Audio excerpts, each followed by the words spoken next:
Hi, welcome back to Immersive English, where you can immerse yourself in English to a variety of topics.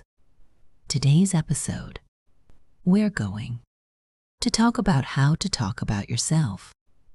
Someone asks you a simple question. So, tell me about yourself. What happens next? For many English learners, this moment feels like a test. Your mind starts searching for the perfect sentence. You think about grammar. You think about your accent. You try to translate your life story from your own language into English, word by word. And while you are still searching, the conversation moves on without you. This happens in job interviews. It happens in new classes. It happens when you meet someone at a coffee shop and they simply want to know who you are. The question is short, but the pressure feels huge. Here's the real problem. You do not have an English problem. You have a preparation problem. You have never built a simple, flexible way to talk about yourself, so your brain has nothing ready to use. Today, we are going to fix that. You will learn how to build a self-introduction that works in almost any situation without memorizing one fixed script. You will also learn how this exact practice trains your brain to think in English about your own life instead of translating it. Let's start with two very different ways people prepare to talk about themselves. Build blocks, not a script. There are two common ways people prepare to talk about themselves in English. The first way is to write one perfect paragraph, memorize it completely, and repeat it the exact same way every time. This feels safe, but it breaks easily. If someone asks a follow-up question, or if the situation is slightly different from what you plan, the whole script falls apart. You are left searching for words again, because you only prepared for one exact conversation. The second way is different. Instead of one fixed script, you build small, separate pieces of information about yourself. One piece about your job, one piece about your hobbies, one piece about where you are from, one piece about what you are learning right now. These pieces are short, simple, and ready to use at any time. The power of this second method is flexibility. You do not recite a paragraph. You choose 2 or 3 pieces that fit the moment, and you connect them naturally. At a job interview, you might choose your job piece and your goals piece. At a party, you might choose your hobby piece and your city piece. Same building blocks, different combination. This is a small shift, but it changes everything. You stop performing a memorized speech. You start having a real conversation, using material you already know well. Now consider this. Building these pieces is not a one-time task. It is a habit, practiced in small amounts, every single day. Imagine you just started a new job. On your first day, your manager brings you into a team meeting. Everyone goes around the room and introduces themselves. You know this moment is coming, but when it is your turn, you say your name, your role, and then silence. You are not sure what else to add. The next person continues, and the moment is gone. This happens because most people never actually practice their self-introduction. They only think about it right before they need it, in the middle of pressure and attention. By then, it is too late. to build anything new. The fix is small and repeatable. Spend 2 minutes a day describing one part of your life in English. Today, describe your job in 3 sentences. Tomorrow, describe your city. The next day, describe a hobby. Let's make this even more concrete. On Monday, you might practice saying, I work as a graphic designer. I have been in this job for 2 years. I enjoy it because I get to solve visual problems every day.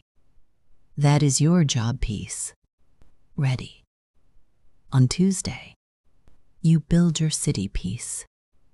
On Wednesday, a hobby piece.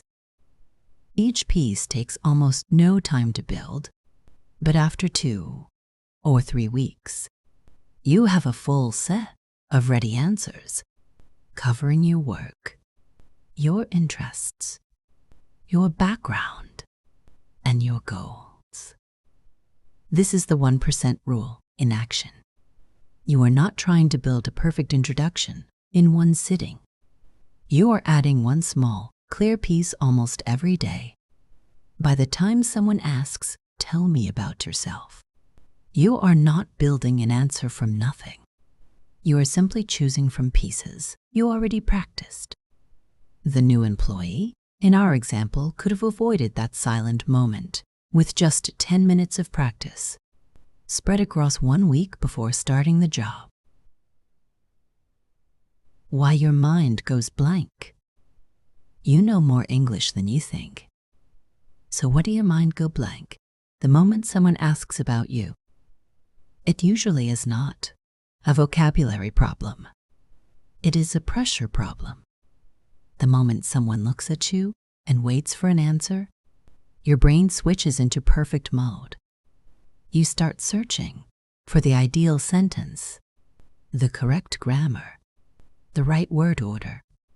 At the same time, part of your brain is still translating from your first language, checking each word before you say it out loud. 2 mental tasks, running at once, under pressure. That is a lot for any brain to handle in real time. This is why fluent-sounding learners are not always the ones with the biggest vocabulary. They are often the ones who stop translating and stop chasing perfect sentences. They accept a simple sentence with a small mistake instead of staying silent while searching for a flawless one. Here is a practical shift. Before you speak, stop asking, how do I say this perfectly? Ask instead, what is the simplest true sentence I can say right now? This second question is faster to answer, and it keeps the conversation moving. A simple sentence spoken now is more useful than a perfect sentence you never finish thinking about.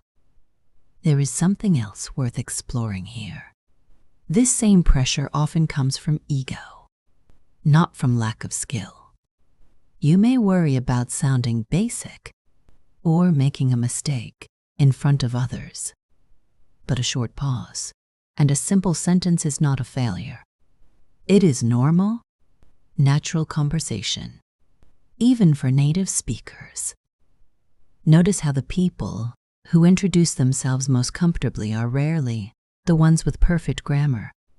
They are the ones who speak without waiting for permission from their own mind. This comfort does not come from talent. It comes from private practice, done consistently, away from other people's attention. Practice your self-introduction pieces alone, out loud, before you ever need them in a real conversation. Say your job piece to an empty room. Say your hobby piece while you are cooking or walking. This might feel strange at first, but it removes the pressure of an audience, so you can focus on building the sentence itself. At the same time, Listen carefully to how other people introduce themselves in English. This could happen in a video, a podcast, or a real conversation you overhear. Notice the simple phrases they use. Notice how they keep sentences short and clear, instead of complicated. Maybe you hear someone say, "I moved here 2 years ago for work." And you realize that exact sentence fits your own story too. You are not copying their words directly. You are collecting patterns you can use in your own pieces later. The same way, a cook collects small techniques from watching other cooks. Here is another important point. A small vocabulary is not only a weakness, it is also a useful limit. When you only know simple words, you are forced to describe yourself in a clear, direct way. This is actually a valuable skill, even for advanced speakers. Complicated language often hides meaning. Simple language makes your point clear immediately. So do not wait until your vocabulary feels big enough to start practicing. Use the words you have right now.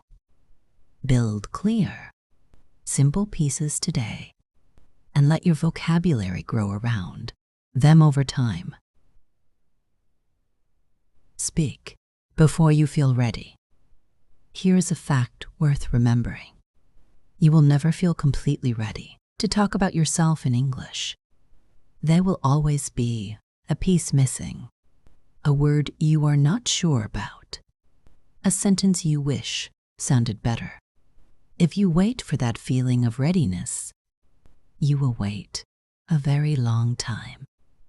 This brings us to something just as important: taking action before your English feels finished. An unfinished, slightly imperfect self-introduction used in a real conversation today teaches you more than a perfect one that only exists in your notebook. Think about a common situation. You open a language exchange app to practice speaking. A stranger sends a message. "Hi, tell me about yourself." Your first instinct might be to close the app and prepare a better answer later. But that instinct is the problem, not the solution. If you reply now, even with simple sentences, you are training your brain to produce real-time English about your real life. If you wait, you are only training your brain to worry. This connects directly to one of the biggest goals in learning English: thinking in English about yourself instead of translating. Every time you build a piece of your self-introduction, use it and adjust it. You are teaching your brain to access these ideas directly in English. Over time, you stop mentally translating "I work as a" from your first language. The English sentence simply appears because you have used it so many times already. This is the real goal behind everything in this episode. Not a perfect script, not flawless grammar, a brain that can access simple, true sentences about your own life quickly, without translating first. There's something else worth exploring here before we finish. This skill does not stay only in this one situation.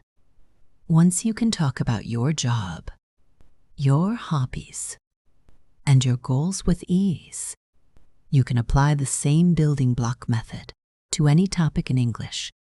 Describing your weekend, explaining your opinion, or telling a short story. Talking about yourself is simply the first, most personal place to practice this skill. Let's turn this into something you can use today.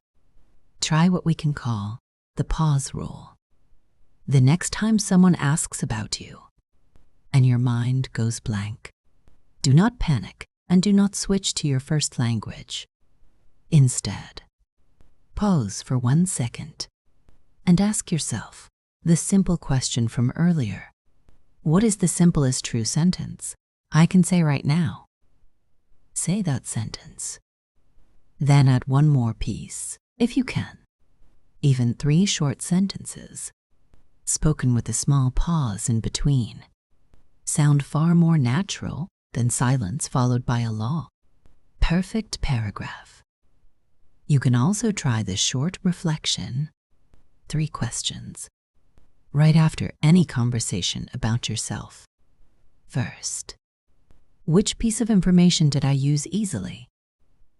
Second, which piece did I struggle to explain? Third, what is one simple sentence I can prepare today to fix that gap tomorrow? These 3 questions turn every real conversation into useful practice, instead of just a stressful moment you want to forget. You do not need a perfect script to talk about yourself in English.